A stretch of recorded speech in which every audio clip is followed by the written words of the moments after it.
Mon ex-copain, il a terminé par m'avouer qu'il voyait des choses et c'est un peu pour ça qu'on a terminé la relation parce que quand je lui ai avoué qu'il y avait un problème, il m'a pas du tout soutenu, quoi. Aujourd'hui, ça fait 3 mois que je n'ai plus de vomissements. Bravo. Merci. Mais par contre, je pense que ma forme de compenser, c'est le sport. ça s'est passé au sport. De toute façon, il y a 2 pensées du matin. C'est qu'est-ce que je vais manger et combien de séances de sport je vais faire. Hello tout le monde et bienvenue dans un nouvel épisode de Papote et Popote.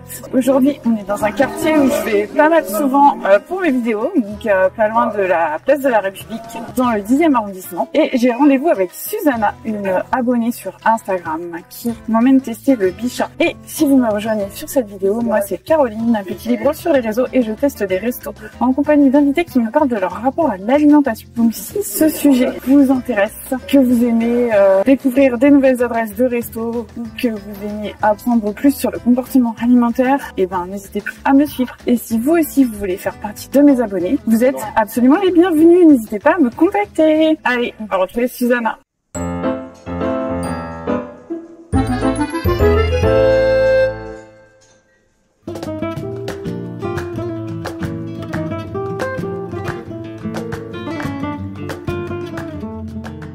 Voilà devant le Bichat avec Susanna. Bonjour Susanna, tu vas bien? Oui, comment ça va et toi? Ça va, ça va. Il fait beau donc... Ouais, il fait super beau. On est content. Donc est-ce que tu veux te présenter?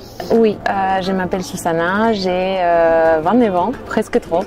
Ça fait, ça fait quelque chose. Ouais, oui, ça fait quelque chose.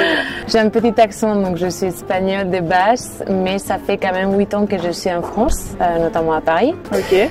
Je suis ingénieure. Dans quoi?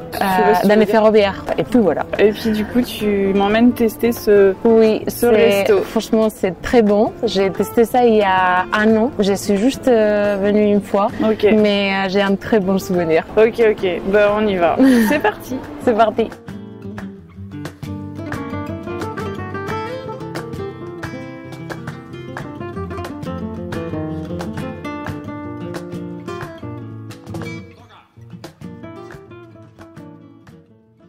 Bon, ben on va goûter ce bol.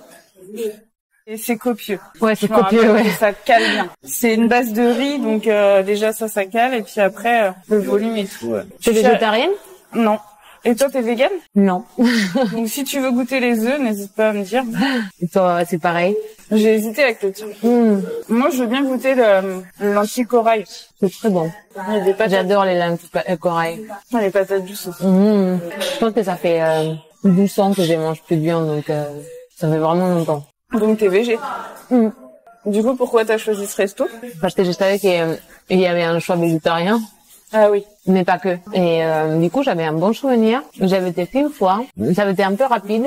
Et je me suis dit, j'ai envie de tester un jour. Et je me suis dit, c'est l'opportunité. D'ailleurs, je crois que c'est un des rares restos de Paris où tu manges assis sur des coussins, en dehors peut-être de certaines adresses un peu japonaises, mais je crois que c'est le seul. Moi, c'est le seul, ouais. Et qu'il soit kids-friendly, c'est assez rare. Donc, ça a le mérite de se noter, quoi. Là-bas, j'ai vu des jeux, des livres. Il n'y a pas de menu enfant. Non. C'est un peu bizarre. Je pense aussi que j'ai pris ces restos parce que tout est fait maison et que j'aime bien les restos où tout est fait maison. Donc là, il y en a beaucoup. Enfin, il y en a beaucoup. Il y en a beaucoup qui se revendiquent comme ça aussi. Et puis, je trouve que c'est un concept un peu...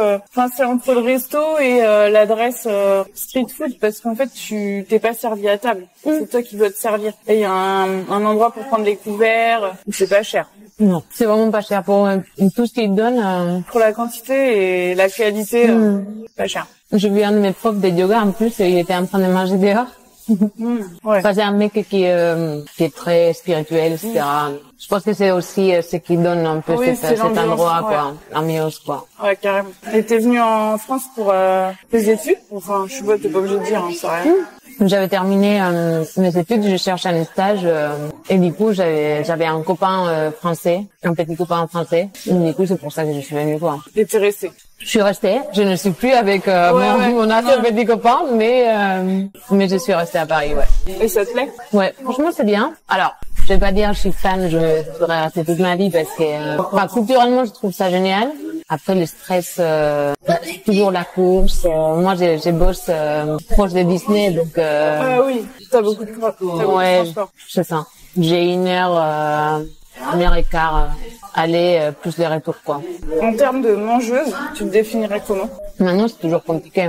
En fait, disons que ça a un peu évolué, quoi. J'ai commencé avec une anorexie il y a 11 ans, plus ou moins. J'ai passé d'être anorexique à être boulimique anorexique. Donc, pendant 11 ans, ça a été un peu Comme ça, ouais. comme ça. Sauf que pendant les confinements, ça s'est super mal passé pour moi. J'ai resté tout le temps seule à la maison.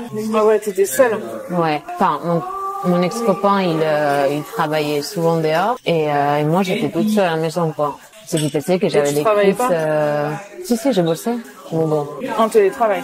En télétravail, ouais. Et du coup, j'avais des crises, des boulimies, 4-5 fois par jour, quoi. Ah ouais. Ouais. Et toi, ton moyen de compenser, c'était quoi? Les vomissements, toujours. Et après, ajouter, faire beaucoup de sport, mais restreindre après, des laxatifs. J'ai fait un peu tout, quoi. J'ai été diagnostiquée il y a plus ou moins 2 ans à l'hôpital d'anorexie vomitive. Et depuis, j'ai lutte, quoi. Et à quel moment t'as dévié, en fait, parce que t'as commencé par de l'anorexie pure, quand t'avais 18 ans. Combien de temps après t'as dévié, en fait, vers la boulimie? Pas très longtemps après, dès que j'ai commencé à prendre du poids, en fait. Parce que du coup, dans l'anorexie, en général, tu perds du poids. C'est qu'à un moment donné, t'as voulu te guérir de ton anorexie et c'est là que ça a basculé. Enfin, j'ai voulu guérir, mes parents m'ont un peu forcé à guérir, quoi. Parce que j'étais dans un état assez grave, j'ai pesé très peu. Et du coup, mes parents, ils m'ont dit, il faut que tu te soignes, quoi. Et à ce moment-là, t'as été hospitalisée? Mais à ce moment-là, j'étais hospitalisée. Mais par contre, en sortant, j'ai fait quelques séances avec ma psychologue. Et j'ai dit, en fait, ça va bien, j'arrête tout, quoi. Et ça a été l'erreur fatale. Parce que j'étais pas du tout guérie, quoi. Et au fond de toi, tu le savais ou tu te voilais la face en plus? Je pense que je me voyais la face et je pense que c'est pas facile d'estimer dans quelle face t'es exactement. Parce que la maladie, elle est trop traître, quoi. Elle te fait penser des choses qui ne sont pas, il te fait dire des choses que tu peux pas dire, il te fait mentir à des proches, il te fait, oui, elle te fait mentir à toi-même aussi. Oui, c'est clair. Je sais pas en quel moment exactement. En fait, souvent, ce qui est traître, c'est que quand t'es dans le déni, tu le sais pas.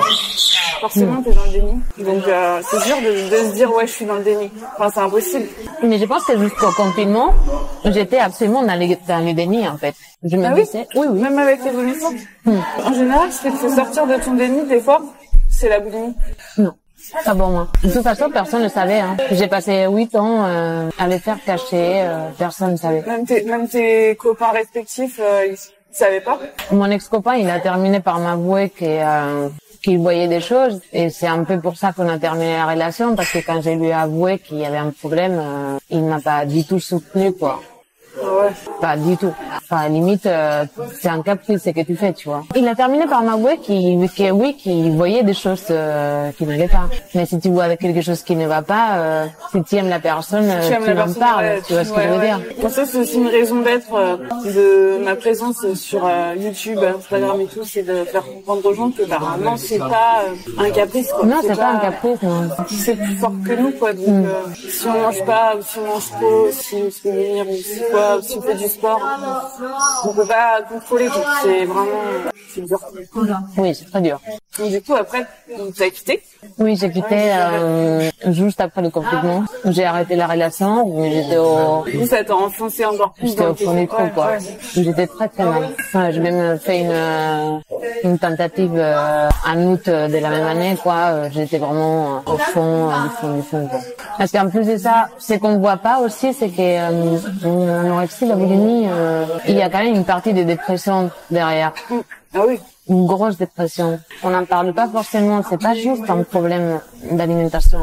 À l'intérieur de nous, il y a... en fait, le trouble alimentaire est dépressif. Oui, bien sûr. Des fois, c'est la dépression qui te donne un trouble alimentaire, mais l'inverse aussi, surtout l'inverse, je pense. Je pense que oui, c'est l'inverse. Pour moi, c'est l'inverse. Après, il y a des gens qui sont... en fait, si t'es dans l'anorexie à cause d'une dépression, c'est une autre forme d'anorexie. C'est pas... parce que si tu soignes ta dépression, tu soignes ton anorexie. Alors que l'inverse, tu peux soigner ta dépression, mais garder l'anorexie Et enfin, moi, je trouve que l'anorexie aussi, ça te rend dépressif. Mais après aussi, quand tu guéris de l'anorexie aussi, tu peux aussi avoir la dépression, tu vois. On reviendra après. Donc, en fait, l'anorexie, ça te soigne de la dépression que tu peux... on reviendra après sur la partie guerrière qui te ramène à la dépression, quoi. Enfin, et du coup, j'ai commencé à chercher de l'aide. Sauf que chercher de l'aide quand à l'époque, je devais avoir 27 ans, 26 ans. C'est impossible. Ah ouais? Oui, parce que tu n'as pas un IMC.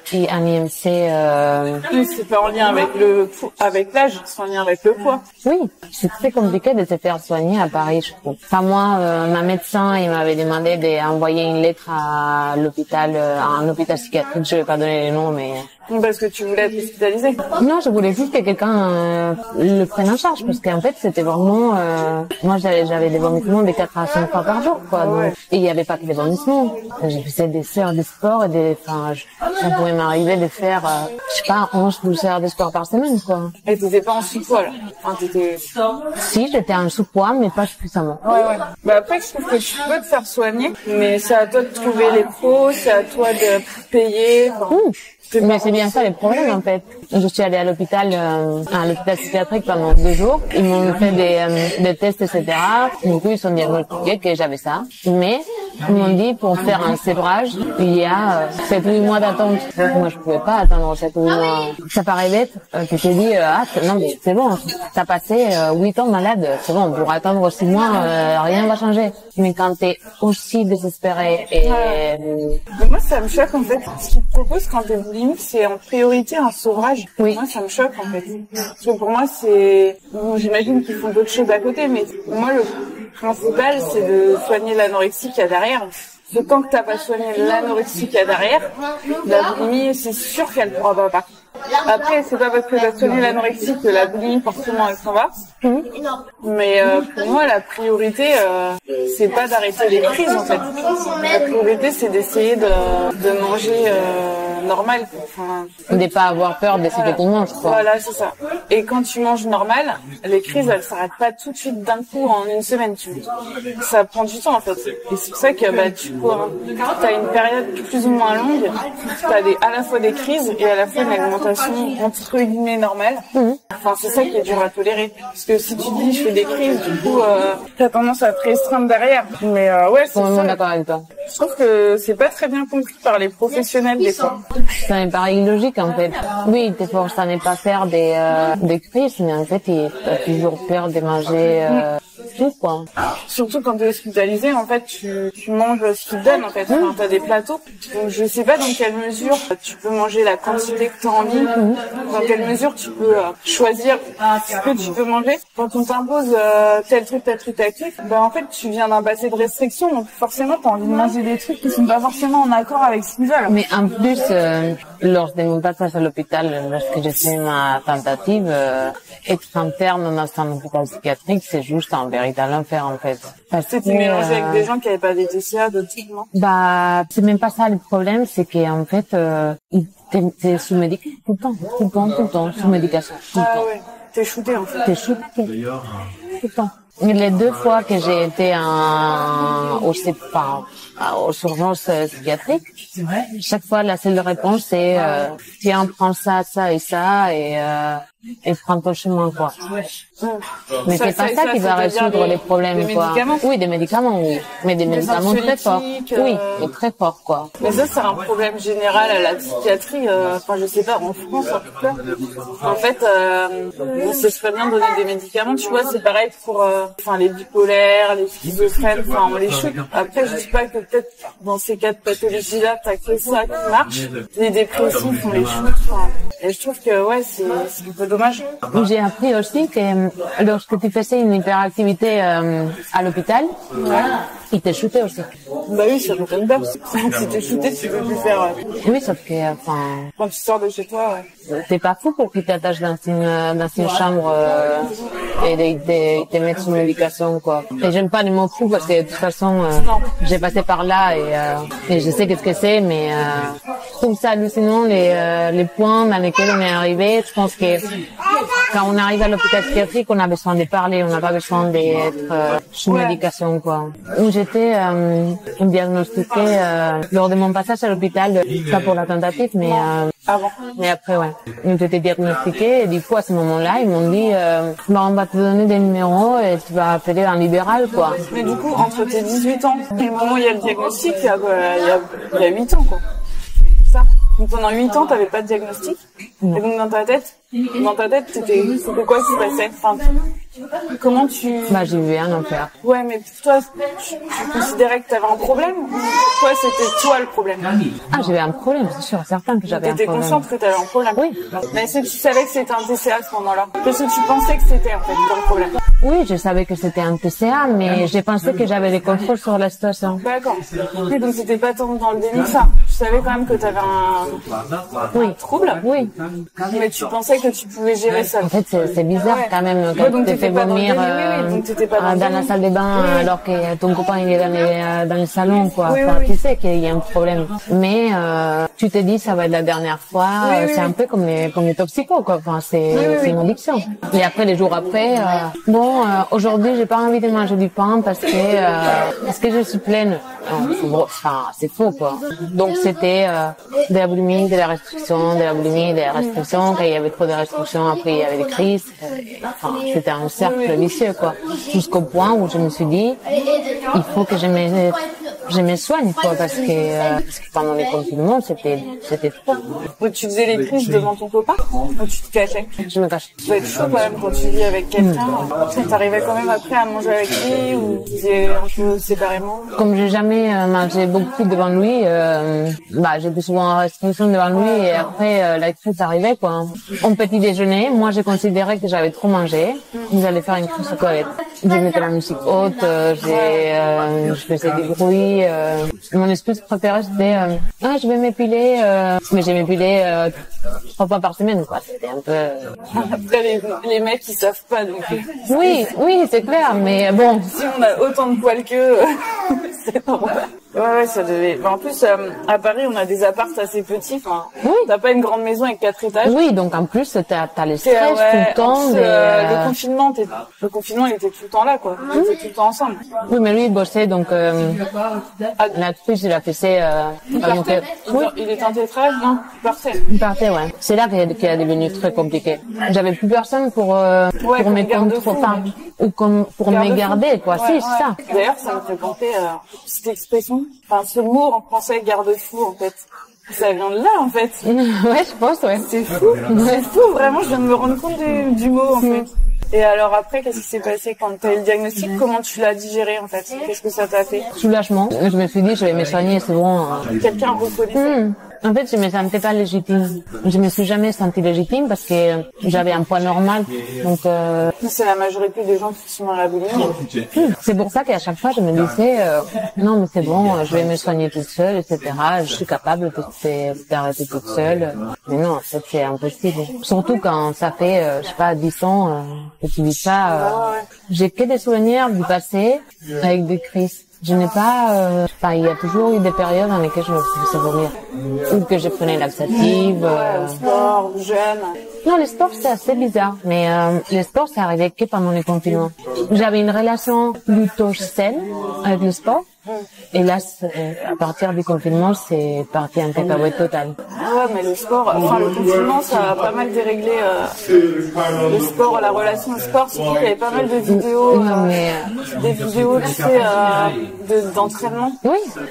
Instagram, quoi. Voilà, c'est ça, allez, on va tenir la forme, il faut qu'on sorte du confinement, il faut qu'on ait des tablettes de chocolat. Ouais, super. Et du coup, après cette phase où tu t'es dit, je vais te faire soigner.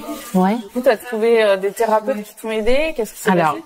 J'ai passé plus ou moins 200, je crois. Non, pas 200, mais je dirais, 9-12 mois à trouver la psychologue qui m'a un peu changé quoi, parce que j'ai vu plusieurs psychologues à Paris et à chaque fois je me suis pas sentie écoutée. Je sais pas si c'est moi, mais je sais pas, je le sentais pas en fait, je le sentais pas de regarder toutes les 5 minutes l'heure. Ah ouais? Oui. Il y en a qui faisaient ça? Oui.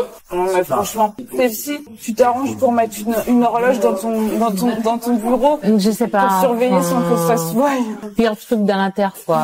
Regarder la montre alors que toi t'es en train de pleurer, t'es effondré, etc. Du coup, finalement, j'ai trouvé une psy à distance en Espagne.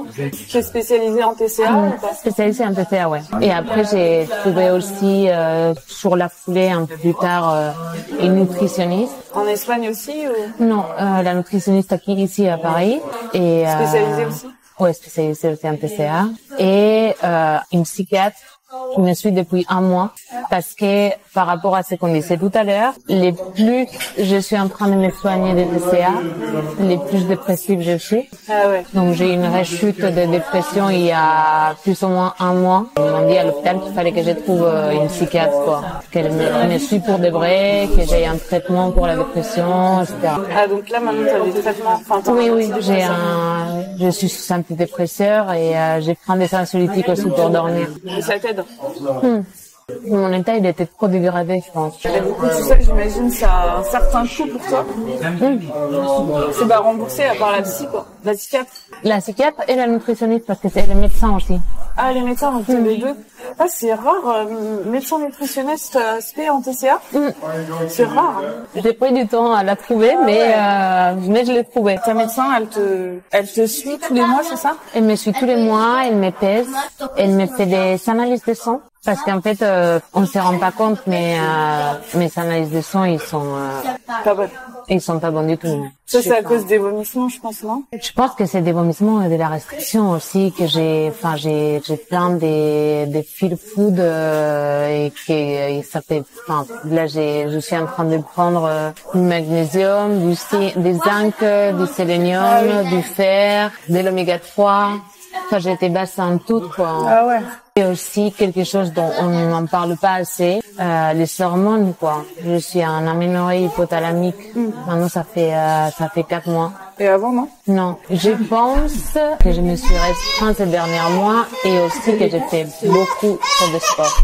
J'ai fait environ 10-11 heures de sport par semaine. Actuellement? Oui.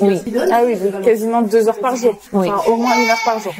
Et tu fais quoi comme sport? Je vais à la salle, j'ai fait la course à pied, nage, et ouais, tu fais tout. fait du yoga, j'ai fait des circuits training, j'ai fait des hits, mais c'est devenu un enfer, c'est devenu une addiction, comme le TCA, quoi. Et tu penses que le sport, c'est une façon pour toi aussi de compenser ce que tu manges? Alors, aujourd'hui, ça fait 3 mois que je n'ai plus de vomissements. Bravo. Merci. Mais par contre, je pense que ma forme de compenser, c'est le sport. Ça s'est passé au sport. La principale, c'est passé au sport. Après, j'ai toujours fait beaucoup de sport, pendant après le confinement, j'ai toujours fait beaucoup de sport. Mais là, c'est devenu ma folie, pas à t'en passer, quoi. Ouais. Si tu sais que tu peux pas le faire, ça te met en stress. Ah, ça me met en stress tout de suite, dès le matin. De toute façon, il y a 2 pensées dès le matin. C'est qu'est-ce que je vais manger et combien de séances de sport je vais faire. Ou qu'est-ce que je vais faire du sport, combien de pas je vais marcher dans la journée. Si, admettons, tu dois aller à la salle et qu'elle est fermée, je sais pas si c'est possible. Ici à Paris, c'est pas possible. Ouais, c'est possible. Tu sais, des fois pendant le confinement, je sais plus avant. Je sais que moi, quand j'étais à fond, moi j'ai eu des fractures suite à ça parce que j'ai fait de l'ostéoporose suite à l'aménorrhée. D'accord. Et j'ai eu des fractures de fatigue. Je faisais pas non plus autant de sport que toi. Je faisais vraiment moins. Donc ça a suffi pour me fracturer les os. Donc du coup, j'étais passée à la piscine parce que la course à pied c'est trop dangereux pour mes os. Tu sais que des fois, t'arrives, la piscine elle est fermée, t'es pas prévenu, t'arrives devant la piscine, elle est fermée, t'es en stress. Mais moi c'est une crise, quoi. Ah oui, oui. C'est pas genre elle est fermée. Bon je rentre chez moi. Non, c'est ok, elle est fermée. D'accord, je vais aller marcher 3 serres comme ça. Tu trouves une autre piscine qui est ouverte. Oui, ça m'est arrivé. À Pâques, j'étais en Espagne, on était avec mon copain et en fait fait, la piscine elle était fermée. J'étais en mode, mais comment c'est possible?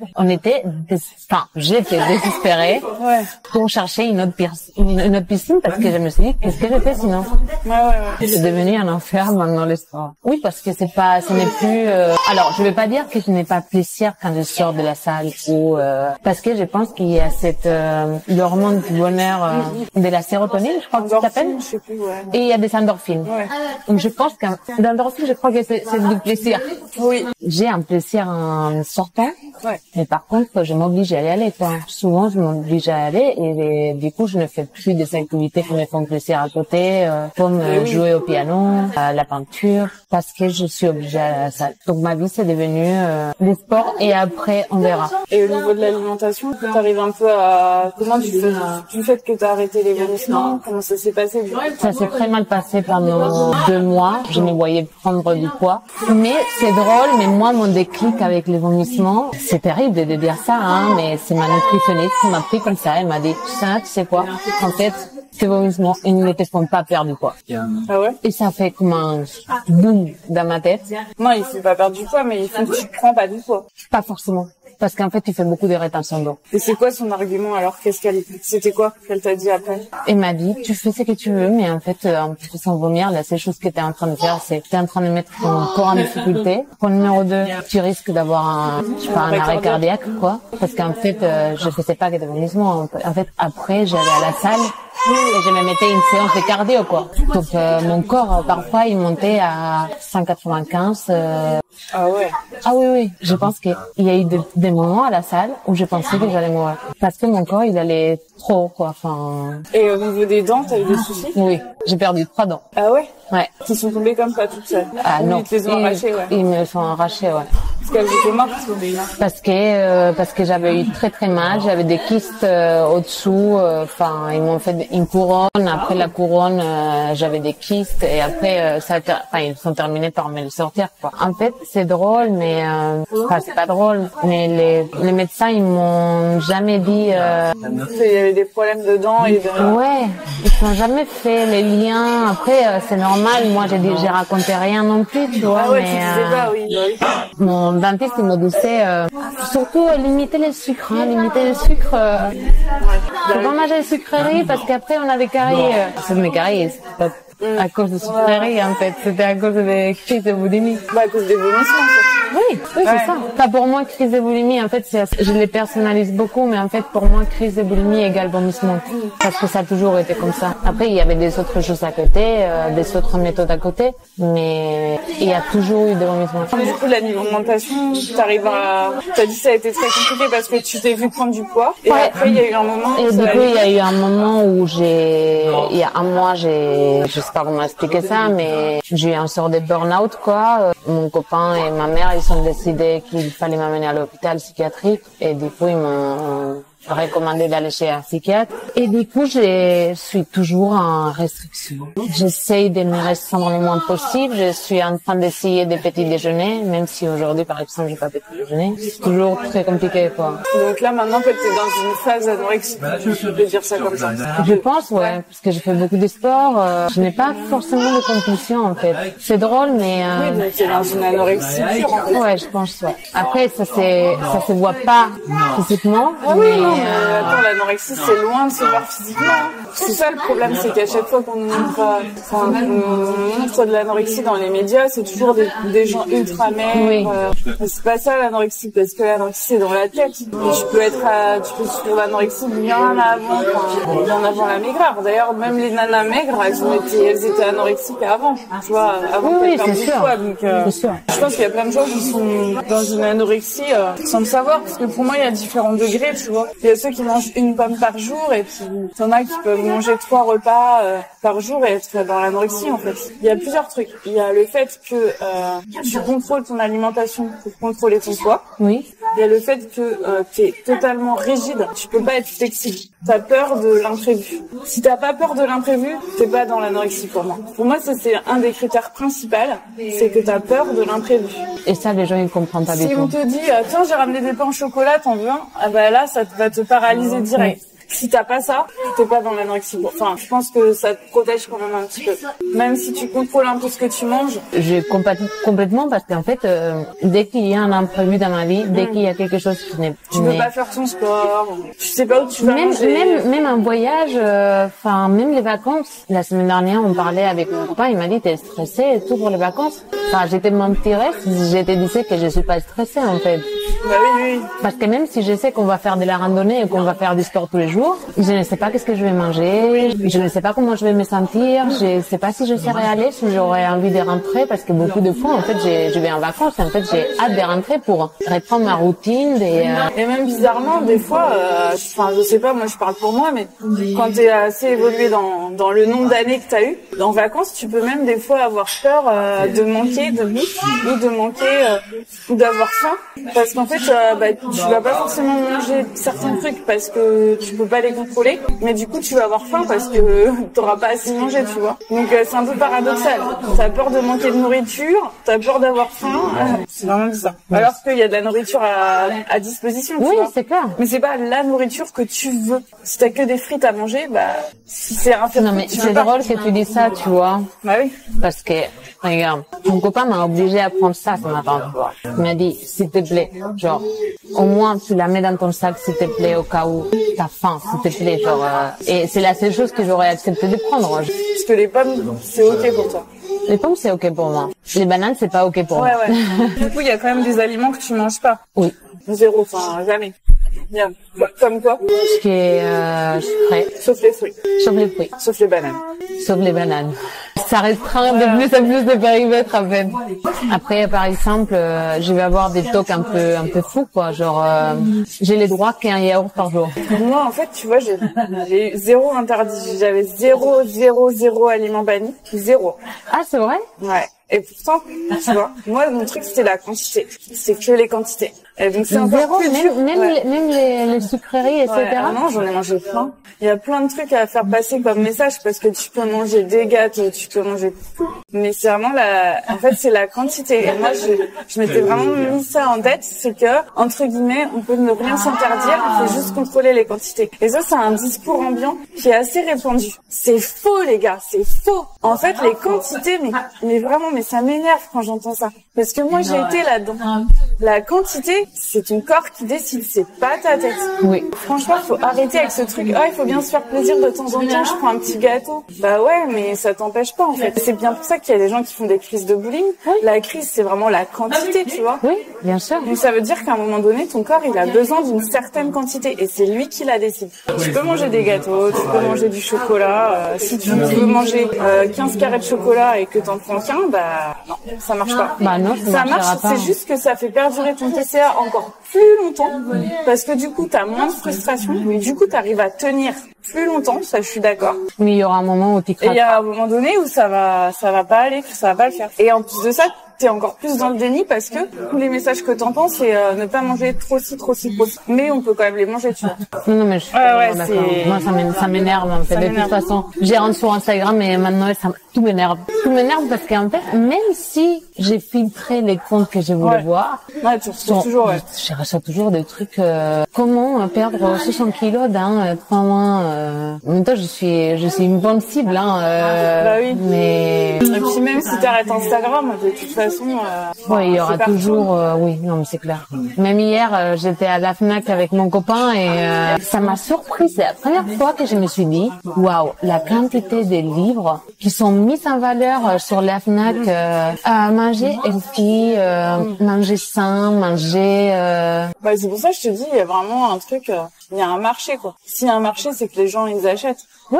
Donc ça veut dire que s'ils achètent, ça veut dire que, d'un certain côté, c'est un sujet qui les tracasse. Il n'y a pas beaucoup de gens qui ont une relation saine avec l'alimentation. C'est ce qu'on disait hier. C'est vraiment minoritaire. Oui. Enfin, je suis sûre. Hein. Et même, en fait, tu vois, où je me disais, c'est un problème de riches, entre guillemets. Je me disais, en fait, c'est parce que nous, on a les moyens. Et en fait, même les gens qui galèrent pour manger, même les gens qui n'ont pas les moyens, même les gens qui n'ont pas de quoi s'acheter à manger, ils sont quand même bousillés par ce truc. Oui. Il y a un livre qui est génial par rapport à ça, qui s'appelle Mangeuse. Je sais pas si tu connais. Je l'ai lu, Là, il parle en fait et il dit que c'est pas du tout un truc occidental en fait. Ma chaîne, ah, c'est vrai? J'ai galéré parce qu'elle est très très très occupée. Ouais. Mais ouais, elle va venir là, ta place.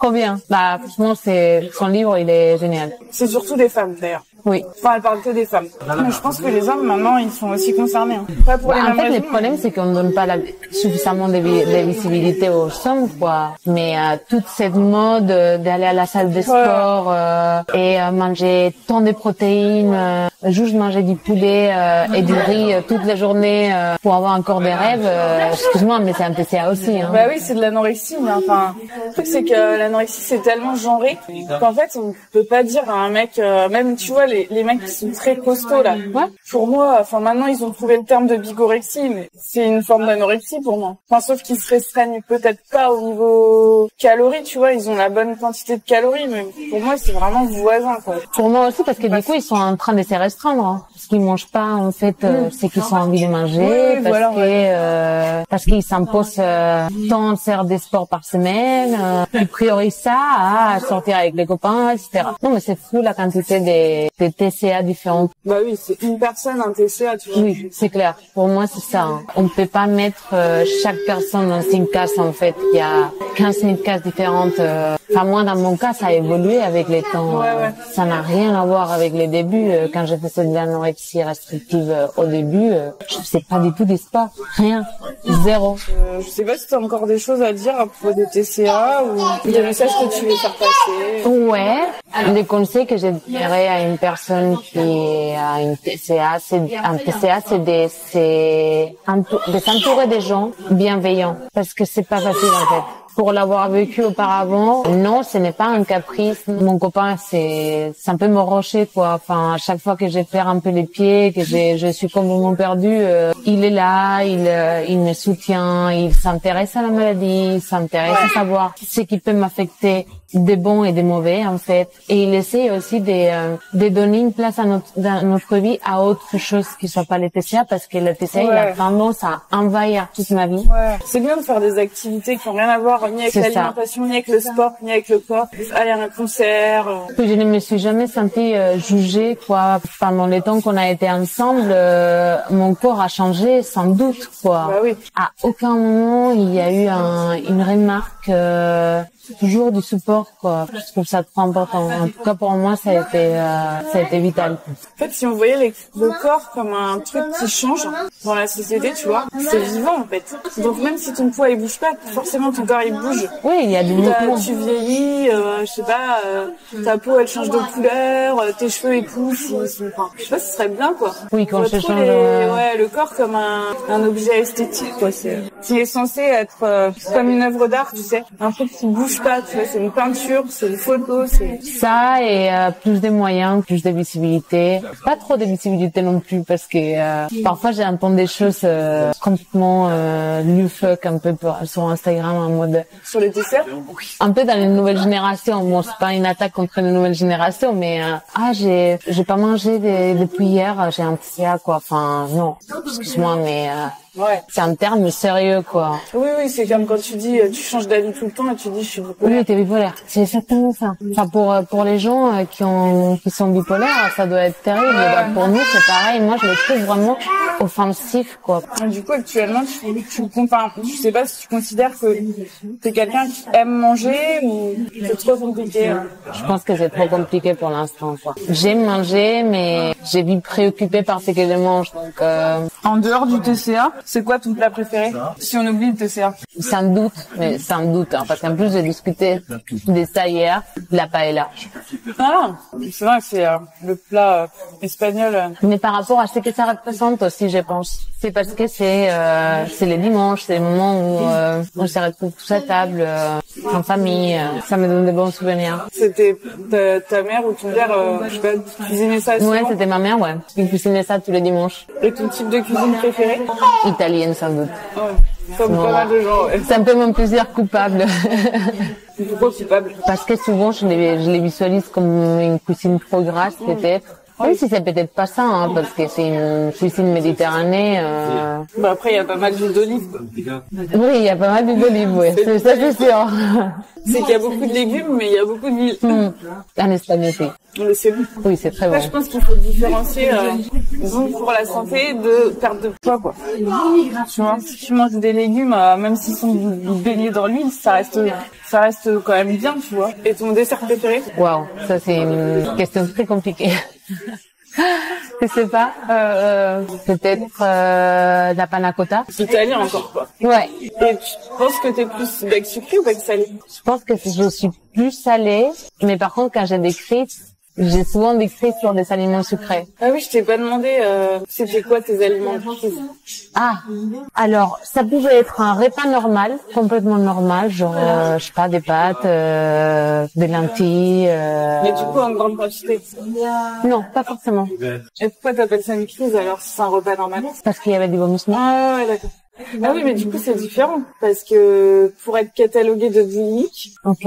il faut quand même que la quantité de nourriture, elle soit plus qu'un repas normal, tu vois. Oui, mais Parce il que y a sinon, eu... t'es une anorexie avec vomissement. Mais il y a eu ça aussi. C'est pour ça que je t'ai dit qu'en fait, ça n'a jamais été toujours la même chose, en fait. Oui. Mais ça pouvait m'arriver, d'aller à la boulangerie, d'acheter, je sais pas. T'avais pas enfin, ça pouvait être tout, en fait. Ça pouvait être tout, ouais. T'avais pas... Ce qui me donnait un peu envie sur le moment, quoi. Je pensais pas qu'on pouvait faire si on peut faire des crises sur tout, même du congelé, mais c'est vrai que normalement, c'est quand même des trucs dont tu te prives. Mais si tu te prives de tout, logiquement, tu peux faire une crise.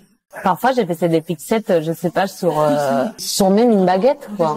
Parce que je me permettais pas de manger des pains, quoi. C'est pour ça que j'ai dit que chaque TCA, il est propre à la personne, parce que on fait tous des choses différentes, quoi. Enfin, on a tous des comportements différents. Ce qui a été aussi compliqué pour moi, ça a été les crises programmées, quoi. Moi, j'ai programmé souvent mes crises. C'est parce que quand ils bossent, en fait, Bah, t'es obligé, ouais. et j'ai pensé que j'étais la seule personne sur la Terre à faire ça, quoi. Ouais, bah oui. À les programmer, je me trouvais trop bizarre, moi, mais ça va pas, non? T'es en train de programmer la crise que tu vas faire mercredi à midi, quoi. Mais en fait, tu sais pourquoi tu penses que t'es la seule à faire ça? C'est parce qu'on n'en parle pas. Mais je pense que c'est une majorité des gens, en fait. Et même des gens qui n'ont pas forcément de TCA, tu vois, ils programment peut-être remplir du travail, ils vont manger du chocolat, sans que ce soit vraiment une crise, mais juste une espèce de confection, tu vois. Je pense que c'est la majorité des gens, en fait. C'est juste que personne n'en parle. Il y a une fois où ça m'a fait réfléchir et je voudrais te les raconter parce que ça m'a fait rire, mais j'attendais l'ouverture du supermarché parce que je savais que j'allais faire une crise. Et il y avait un mec dehors, un SDF, qui attendait lui aussi, mais pour acheter sa bière. Ouais. Et en fait, c'est un sentiment trop bizarre, quoi. En mode, on est la même personne, sauf que ce qu'on a s'appelle différemment, quoi. J'ai toujours trouvé qu'on avait beaucoup de points en commun avec les gens qui avaient des addictions, je sais pas, l'alcool, aux drogues. C'est une addiction, ouais. Bah, c'est vrai que aussi en France, la nuit, en général, tu peux pas trop t'acheter à manger. Si t'as plus rien chez toi, c'est la nuit. Ils attendent le matin. Alors que, bah ouais, il y a des pays, je sais, moi, aux États-Unis, ça m'avait choqué, qu'il y a des supermarchés qui sont ouverts 24 heures sur 24. Mais pas des petits trucs, hein. Vraiment des grands trucs, des grands hypermarchés, quoi. Oh, c'est un truc de fou, quoi. À 2 heures du matin, tu peux aller, en France, si t'as vraiment, enfin, je pense que tu dois pouvoir trouver des stations-service avec 2-3 trucs que tu peux acheter. Ouais. Mais sinon, ouais, t'as pas. Et encore, à Paris, t'es bien loti parce que les Franprix ferment à 22 heures. En province, je crois qu'il y a même des Monoprix qui ferment à 23 heures maintenant. Ouais. Dans certains quartiers, ouais. Parce que sinon, en province, c'est 19 heures. Il faut prévoir, quoi. Il faut prévoir. Tu vois, pour le coup, t'es obligé de faire des crises programmées. Parce que si tu sais que t'es à 19 heures, par exemple, et qu'après, tout est fermé. Mais moi, je le faisais plutôt parce qu'en fait, comme je travaillais, Tu t'habites avec quelqu'un. et que tu habites avec quelqu'un, ton temps, il est très structuré, quoi. Et c'est surtout que tu veux pas que la personne te voie. Donc, ça t'oblige à programmer les choses, quoi. Et je pense que ça doit être pareil pour ceux qui consomment de l'alcool ou de drogue. Ouais, je pense que c'est pareil. C'est pour ça que j'ai donné cet exemple de l'oudé au supermarché. Merci beaucoup, Susanna, de Merci à toi. accordé de ton temps pour partager ton témoignage. Je pense que beaucoup de gens vont se reconnaître. Je sais pas. On est tellement différentes les unes des autres que. il y a tout comme mais c'est sûr qu'il y aura des gens qui penseront, qui auront peut-être une partie du parcours un peu pareil que les miens. Et Et puis merci pour le repas, c'était super bon. Merci à toi, c'était excellent. Une petite adresse sympa. Mais pour prendre un verre... Ouais, je pense en semaine quand t'es un peu pressé et tout, t'es servi direct, il n'y a pas d'attente. Du coup, s'il y a des gens qui veulent venir te parler, te contacter, est-ce qu'on peut mettre ton compte Insta en description? Oui. Ok. Voilà, on mettra donc le compte Insta de Susanna. Et puis je vous dis merci à vous d'avoir regardé la vidéo jusqu'au bout. N'hésitez pas à la liker, la partager, la commenter, à vous abonner. Et on se dit à la prochaine vidéo. Bye bye. Bye.